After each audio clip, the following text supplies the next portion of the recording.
Olá, assinante do Canal 14. Estamos no ar com mais uma programação do Visão Geral, que tem a direção do publicitário Fernando Dutra e a coordenação da jornalista Eliane Rodrigues. José Augusto apresenta o nosso convidado de hoje. Toda apresentação que eu fizer dessa pessoa aqui, ela fica diminuta pelo lado profissional e humano. Essa é a minha avaliação que eu faço. Por exemplo, eu diria que ele é um ícone da radiofonia napolina, 37 anos de rádio. Será que é só Manchester? Eu vou falar Manchester. Esse cidadão, ele emenda, desemenda, põe parafusinho, tira parafusinho, bota no ar. Já aconteceu de ele colocar a emissora no ar, estando a mais de 1.000 quilômetros daqui. São histórias, é um prazer receber você aqui, Edmar Correia. Satisfação, o prazer é todo meu. Você sabe que você mora no coração e não paga aluguel. E você é um amigo de longas datas. Quantas jornadas já fizemos juntos, né? E amigos, você tem que guardar e guardar do lado especial do coração. E esse é um deles, de muitos amigos que eu tenho o privilégio de dizer que em 37 anos a rádio, por onde já passei, por 2 rádios, né? Eu tenho 37 anos de rádio, mas só trabalhei em 2 rádios. Pra vocês verem o tanto que eu gosto de manter os meus serviços. Fazer, né? Suas raízes. Fazer minhas raízes. E para quem ainda não te conhece... Vai ser difícil de... Para aqueles que ainda não te conhecem, mas muitas vezes conhecem só de nome. Só de nome, só de voz. Só de voz. Isso. Vamos falar um pouquinho de você, é napolino? Não, eu sou ceresino, né? Eu nasci no município de Ceres, na verdade eu nasci em uma fazenda, ali perto de Espírito Santo, para quem conhece bem o Vale do São Patrício. Nasci em uma fazenda, filho de Geraldo Correia e Luzinete Correia. Eu falo que eu não sou nem goiano, nem mineiro, nem piauiense. Eu sou filho de tatu com cobra, né? Porque meu pai é mineiro, minha mãe é piauiense, eu sou goiano. Então é uma mescla. Uma salada boa e boa. Quando você veio para Anápolis? Para Anápolis eu vim em 90. 90. Eu morava em Redenção, no Pará. Aí, como eu tenho paralisia, eu sempre operei em Ceres. E na minha terceira operação que eu fiz em Ceres, quando eu tirei o gesso, resolvi vir aqui. Eu tenho um primo que mora aqui, né? E aí eu vim visitar, ele falou, vou trazer você para Anápolis. E quis o destino que quando eu cheguei em Redenção, as minhas contas estavam batidas, né, na Rádio Oriente, onde eu trabalhei, a primeira rádio que eu trabalhei, e aí, daí eu liguei para o Paulo, falei assim, vou fazer uma visita aí para você, quem sabe eu vou para aí. Aí eu cheguei aqui, bati em algumas portas, e aí, naquela época estava difícil o emprego, né, o último local que eu fui foi na TV Tocantins. Aí cheguei lá, o rapaz falou, você pode ir embora, você tem 10 dias, o dia que eu ligar, porque eu vou precisar daqui uns dias. E eu fui embora, como eu não vou falar que eu sou um montador de máquina de beneficiar arroz, mas eu já montei algumas, né? Até máquina... Peraí, esse disco voador tem por aí também, você andou montando algum aí, pelo jeito? Não, mas máquina de beneficiar arroz, eu acho que eu montei umas 15, lá no Pará. Que isso, não sabia desse outro lado. O meu primeiro emprego foi de maquinista, né? Trabalhar com meu pai. Meu pai não é porque ele tinha uma condição na época, lá na cidade de Itapaci, uma época boa, que ele fazia a gente levantar 5 horas da manhã. E eu dou graças a Deus por isso. Verdade. Né? Porque não é porque a gente tinha uma condição tranquila que se ele não tivesse posto todos nós para trabalhar, nós somos 5 irmãos, 4 homens e 1 mulher, teve uma época que nós fomos morar na garagem de uma casa, o tanto que a vida dá vira-volta. Mas hoje estamos todos bem, graças a Deus. Por quê? Porque o trabalho dignifica o homem e a mulher. E aí você ingressou na TV Tocantins ou na... Aí não, né? Fui embora, só resumindo aí, fui embora, cheguei lá, meu pai tinha pego uma máquina para montar e ele falou, só peguei porque você estava chegando. E eu fui. Ele sabia, ele pegava fazendo com ele, né? Aí eu fui, Desmontei essa máquina de beneficiar arroz, era 200 quilômetros da cidade de Redenção, nós fomos desmontando, voltamos e montando, só que o cara ficou insistindo para me ensinar o maquinista, e eu fiquei por lá 25 dias. E aí? Quando eu cheguei em casa, na véspera do meu aniversário, em fevereiro, aí minha mãe disse, hoje está fazendo 9 dias que o pessoal da TV Tocantins te ligou. Poxa. Aí eu pensei comigo, sim, ele falou 10 dias, mas eu vou assim mesmo. Aí você foi. Eu vim. Cheguei, quando eu cheguei, no dia que eu cheguei, eu fui direto para a TV Tocantins. Cheguei lá, esse aqui conhece bem, o Geraldo, que tem apelido de Coró, estava no meu lugar, estreando naquele dia, era o 11º dia, ele falou que esperava 10. Certo. Aí eu fiquei por 20 dias aqui ainda à toa, né, morando na casa do meu primo, o Paulão do BRB, muita gente conhece, Paulão do BRB, aquele da cabeça branca, né, aí fui na Rádio Imprensa, foi o primeiro local que eu fui, depois fui na Rádio São Francisco e na Carajá. A última rádio que eu fui foi a Manchester, e lá estou até hoje. Que bacana. Pois é, por falar em Rádio Manchester, Edmar, o nosso telespectador, uma grande maioria, não sabe como é que se faz para colocar uma rádio no ar. Uma rádio no ar tem as suas nuances, né? Primeiro, você tem que ter a concessão, né? Lá da telecomunicações. E aí isso demanda um tempo, né? Que é muita documentação. Aí depois você tem que escolher o local. Hoje é mais fácil, né? Porque quando eu entrei na rádio era AM. AM você precisava muito de um local úmido. Tanto é que a Rádio Manchester 590, ela era ali na Fabril, naquele brejo. E depois foram... Por que da umidade? A umidade é porque ela vai por ondas, né? Ela vai por ondas, então ela precisa muito da umidade, enquanto que a outra vai por frequência, que é por cima, né? Então, por isso que quando você está andando em um carro, ouvindo uma FM, quando você baixa, o som quase que some. Quando você sobe, o som volta de novo. É por isso que é assim. Então aí coloca-se o transmissor, depois vem toda a parte dos estúdios, e aí você deixa um tempo experimentando, não é? Né? Porque de primeiro não podia chegar e colocar a rádio no ar, não, né? A telecomunicações pedia aí 4, 5, até um ano. Experimento para saber se estava tudo ajustadinho, para não ter interferências. Hoje não, hoje a tecnologia está bem avançada, você monta hoje e amanhã você está no ar. Já teve, eu tenho certeza disso, o nosso telespectador vai ficar sabendo agora, o Edmar Correia já fez milagres dentro de um estúdio de rádio, emendar fio. Conta um pouquinho da sua experiência nesse sentido, de que, por exemplo, a rádio saía do ar e aí você não achava por que saiu do ar. Aí você ia mexendo aqui e ali e acabava emendando um fio no outro, seria isso? O rádio é um pouco mais complexo, né? Por isso que nós estamos... A gente teve uma vez que a rádio AM deu um problema no transmissor, e nós começamos a trabalhar por volta de 9 horas e trabalhamos aquele dia até 2 horas da manhã, não encontramos defeito. Fomos para dormir, voltamos de madrugada, eu e o Freitas, você conhece? A rádio fora do ar. A rádio fora do ar, não tem como, né? Não tinha reserva, né? Não tinha reserva.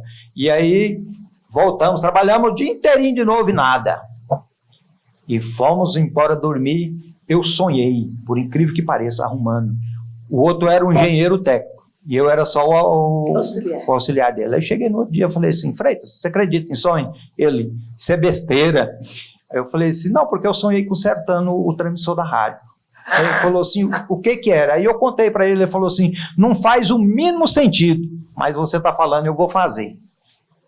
E era 2 fios invertidos, por incrível que pareça, 2 fios invertidos. Ele tinha posto o negativo no positivo, sem querer. E aí foi, inverteu, a rádio entrou no ar na hora. São as nuances. Isso, mais ou menos. Isso lembra? foi em 93, 94. Nós ficamos 3 dias fora do ar por causa de um fio invertido. E como é que você foi ganhando essa experiência, digamos assim, até de pós-graduação, tecnologicamente mexendo na rádio? Foi de curiosidade ou alguém te orientou também? Curiosidade, vontade, né? Isso eu não diria nem curiosidade, você tem que ter vontade, né, de aprender, porque não adianta nada você ter a chance e ser curioso e não pôr em prática, né? E eu tive um professor muito bom que foi o Freitas, né? O Freitas é um engenheiro formado e ele me passava tudo, né? Como eu passo até hoje, quando eu tenho alguma coisa que eu tenho dúvida, eu ligo para ele e ele está sempre comigo ajudando, né? A gente nunca para, né, de o aprendizado é sempre, né? Sempre. Né? Você morre e ainda não aprendeu tudo, né? E muitas vezes, desculpa, pode continuar só. Não, pode, por favor. Muitas vezes agora tem tem a web, rádio, né? Isso. Tem a rádio, assim. Tem alguma mudança nisso aí, né? Porque tem 2 computadores, ou como que é? Não, você pode usar até o mesmo. É o mesmo até computador? O mesmo que você roda a programação normal, você pode pôr. A gente não costuma usar porque pesa, né? A gente costuma ter sempre 2 ou 3 computadores. Igual eu lá na rádio, eu tenho um computador só para gravar censura, né? Porque é uma norma. É uma norma. Né? Você tem que ter 30 dias toda a programação gravada. Então, eu deixo lá um computador só para isso, para o web. Tem censura? Tem. Não aquela censura de você falar, né? Não, mas tem, você sabe que tem. Você sabe que tem. Você está brincando, mas a coisa é séria. Você sabe que é séria, né? Tá bom. E aí a gente tem... E tem sempre um computador de reserva, né? Porque você já pensou você ficar fora do falta de um computador? Certo. Muitas vezes. Tem que ter aquele espelho. E quando acontece, assim, da rádio ficar só na rede web e não fica online, né? Isso. E quando liga o computador, não fica nas duas. Aí... O que tem que ser feito quando acontece isso? Aí, quando está só na web, é porque a parte de transmissor, né? Porque se for estúdio, aí sai os 2, né? Mas quando é transmissor, aí sim, fica só na web, a programação não para, né? Porque não hoje, para, mas só que aí a rádio local vai. O do radinho não vai estar ouvindo. Não vai estar ouvindo. Não, eu estou falando isso, sabe por quê, José Augusto? Adivinha? Por causa de uma coisinha, porque lá é muito sensível. Justo. A gente tem que saber manobrar até de encostar dentro de um estúdio de rádio, não é isso? É verdade. A parte da onde que está a mesa lá. E por um deslize, assim, encostou no computador, já sai no ar. Você acredita que eu já tive que sair de casa um dia à noite, porque o operador colocou um copo de Coca-Cola e ele esbarrou e derramou e deu um curto? E aí? Pensa. Aí a rádio, eu tive que trabalhar quase a noite toda, né, para trocar a peça. Né? A sorte que tinha a peça para você trocar. Então, mais porque é muito sensível, né? Mais um conceito para quem é o operador ali que está operando, não vai com igual água, você está mexendo no seu notebook, você já pensou você derramar uma água nele? Ele não vai funcionar. É verdade. Né? Então a gente tem que ter muito cuidado contra isso. Não sei hoje, mas olha a dedicação de um profissional. Ele morou numa casa anexo à antena da rádio. No próprio lote do transmissor. Justamente. Porque não tinha dia nem noite. E ao morar vizinho da antena, a antena ali tem proteção de para-raio, tem nada, todo menos mal. Mas ele morou vizinho da antena que colocava a rádio no ar. Quer dizer, ainda mora lá até hoje, não, né? Não, hoje eu, graças a Deus, tenho a minha casa própria, né? Ali foi 2 coisas que eu morei na antena da... Eu falo na antena, porque é do lado, 3 metros da antena. Morou dentro da antena. Ali na antena, ali na 24 de agosto. Morei ali por 24 anos. Primeiro que eu queria estudar meus filhos, né, em escola particular. E aí, lá eu não pagava aluguel, né? Aí eu morei ali. Em compensação também não tinha hora, né? Outra coisa é porque morava perto do serviço, porque não tinha hora. Né? Não tinha hora. Qualquer hora era hora. Teve uma época que, eu não sei se vocês se lembram, a Rádio Manchester ela afiliou a Band. Sim. Certo? E o transmissor foi para Calistópolis.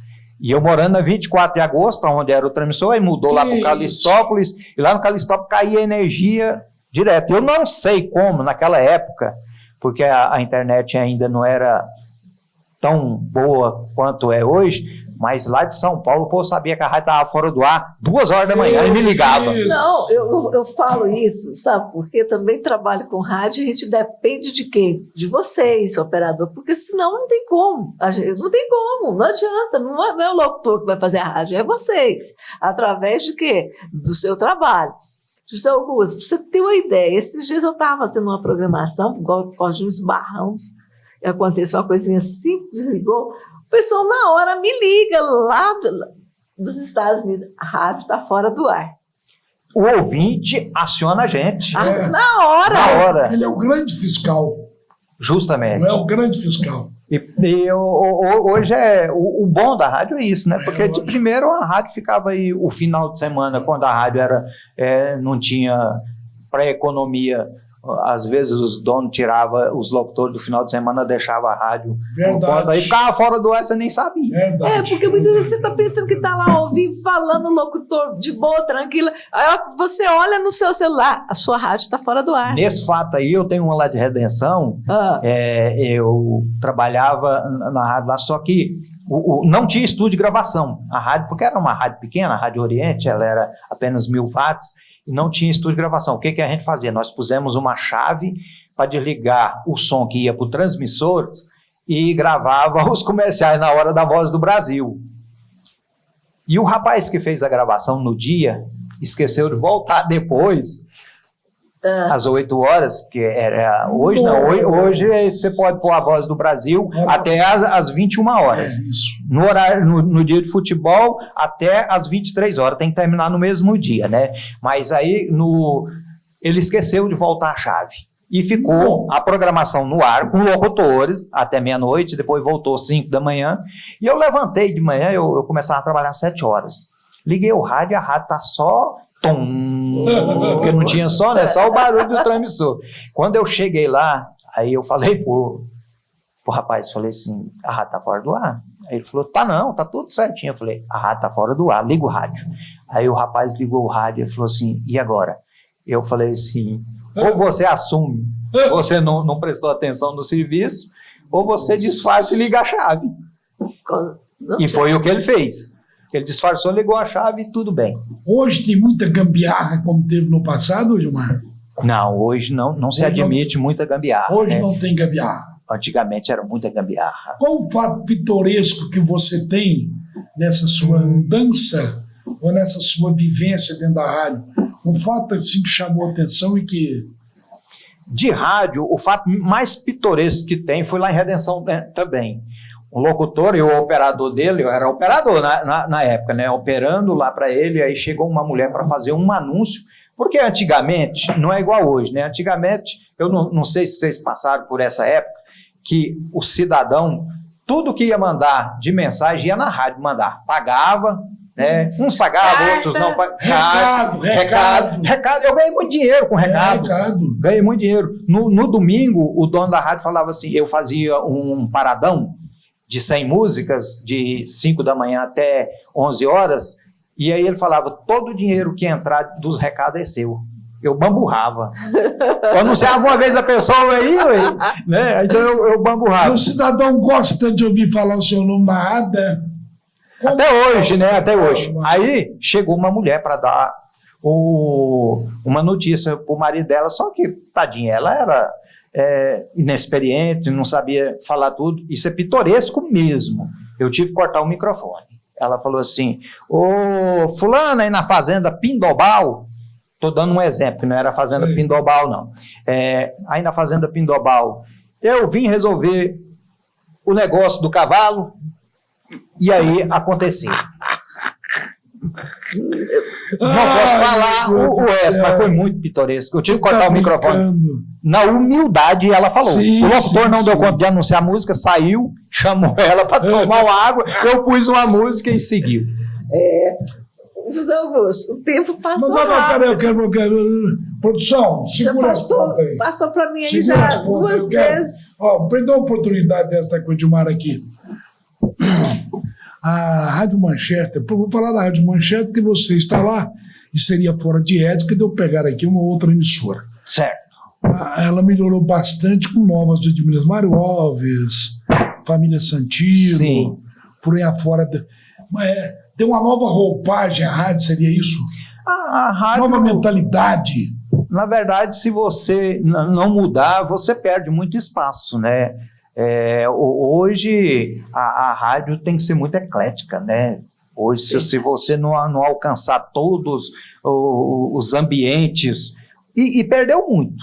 Eu vou te falar que ainda perdeu muito, né? A rádio hoje, ela mudou muito, né? O mundo gira rápido demais, então a gente não consegue nem alcançar, né? Com a pandemia, a internet chegou muito forte, né? Ela estragou muito os meios de comunicações, principalmente no quesito de manutenção, né? Eu falo no dinheiro mesmo, né? Porque diminuiu muita gente trabalhando de casa. E aí, hoje, por exemplo, a Rádio Manchester hoje não tem ninguém que trabalha na portaria, né? Manteve-se aquele mesmo ritmo, né? Diminuiu alguns funcionários, porque não se precisa mesmo. Não adianta, né, você jogar dinheiro fora, né? É ruim para quem trabalha, né? Mas hoje também você não consegue muito. Operador você não encontra. Ninguém quer trabalhar de operador mais hoje, né? Então fica difícil. Então a roupagem está em extinção, o operador está em extinção. Tá, porque o locutor é operador hoje. Pois é, eu ia perguntar isso, faz as duas. Faz as duas funções, ganha por 2, para melhorar o salário, porque na verdade nós temos um salário defasado, né? Essa que é a grande realidade. Irrisório. É irrisório. Eu não posso reclamar muito porque eu já estou há muito tempo, né? E você é técnico, né? Aí tem um diferencial, um pouquinho. Aquele diferencial que está lá na casa dele e já está consertando o aparelho lá que está estragado. Mas ele aqui já ligou a Rádio Manchester a mais de 1.000 quilômetros de distância. Lá de Redenção. De Redenção, né? Faça até hoje, se precisar. Se precisar, tá vendo? Sai do ar, o pessoal liga para você. Não, agora dia 31 de julho eu estava em Caldas, né? Com muito custo, depois dos acontecimentos, eu consegui tirar minha esposa de casa, né? Para a gente ir em Caldas descansar. E ligaram falando que o computador não queria entrar no ar. Falei, não, aperta essa tecla aí que dá. Tá vendo? Eles conseguem fazer essas coisas. Eu tiro pelo lado da Rádio Nova, que eu faço parte também. O Eusébio, de vez em quando, ele me tira do estrago. Lá na casa dele, ele faz isso, aquilo. O Eusébio é muito bom de trabalho. O Eusébio é bom. Eu já trabalhei com ele. Estou planejando para lembrar o nome do... Recentemente nós o perdemos. Pedro Demetrio. Pedro Demetrio. Também era outro... Para mim, um dos melhores técnicos de transmissão, Pedro Demetrio. Eu ainda não conheci outro igual. Aprendi muito com ele em transmissões. Transmissão. Fiz muitas transmissões, você sabe disso. Eu sei. Já fizemos muito. Já transmiti jogo que a linha não quebrou no meio. Cortou. O Zé Arame. O Zé Arame. José Augusto. Espera só um pouquinho, Você já transmitiu no meio da torcida que eles foram lá e cortaram o fio, não? Não. Já aconteceu isso comigo. Mas eu já cortei a transmissão dos outros. Eu tenho até vergonha disso. Nossa. Quando eu estava começando em rádio, lá no Pará. Sem querer nada. Não deve pra gente mentir, não. Mesmo? Mentir é pecado. Né? A seleção Master foi inaugurar o estádio lá de Redenção e uma rádio co-irmã de Conceição do Araguaia foi transmitir. E eu fui lá, não tinha ninguém. Sabotou. Coloquei um clipe Sabotou. no meio da linha dele, fechei, ninguém viu. Não acredito. Só transmitiram o segundo tempo quando puseram na energia, porque explodiu o local, aí eles emendaram. Mas depois eu tenho vergonha disso, eu tenho vergonha. Depois a gente faz algumas coisas. Assim, achando que a gente está fazendo... coisa, né? E depois você vai repetir. Isso é muito vergonhoso. Mas é importante que eles tem história, tem história. Isso aí a gente reconhece que fez, né? De errado. É verdade. E não deve fazer de novo. Com certeza. É o seguinte, o nosso amigo Darlan ali já me deu dois intimatos. Ele olhou para mim um cara feio. Achou que eu tenho medo de cara feio. É porque realmente nosso tempo já esgotou aqui. Eu vou deixar você fazer suas considerações. Antes da consideração final dele, eu quero agradecer ao Edmar por ter aceitado. Era para ele ter vindo aqui, mas o pessoal lá estava de férias, ele substituiu o pessoal. Muito obrigado ao Edmar Corrêa aqui publicamente, que para mim é uma lenda viva da radiofonia anapolina, é um ícone lá das carrapetas, né, Edmar? Das carrapetas. Hoje não se fala mais carrapeta, né, rapaz? Eu sei, só falei para ilustrar. Muito obrigado, Edmar. Eu que agradeço, é um prazer ter vindo aqui, poder falar algo da minha andança no rádio, né? Seu conhecimento. O meu conhecimento, meu pequeno conhecimento. A gente está aprendendo, tá? A gente vai aprendendo. Com 57 anos ainda tem alguma coisa para aprender, né? Mas é muito bom. Deus continue iluminando todos vocês. O Zé Augusto realmente é um amigo que eu não esqueço. Já trabalhei muitas jornadas, andamos por esse Goiás afora. Graças a Deus. Em nome do nosso diretor-geral, que é o Fernando Dutra, agradeço. Dei um abraço nele quando cheguei, passei por ele ali, é meu amigo também. Muito obrigado. Agradeço imensamente sua presença aqui e também a você, assinante do Canal 14. Até a próxima.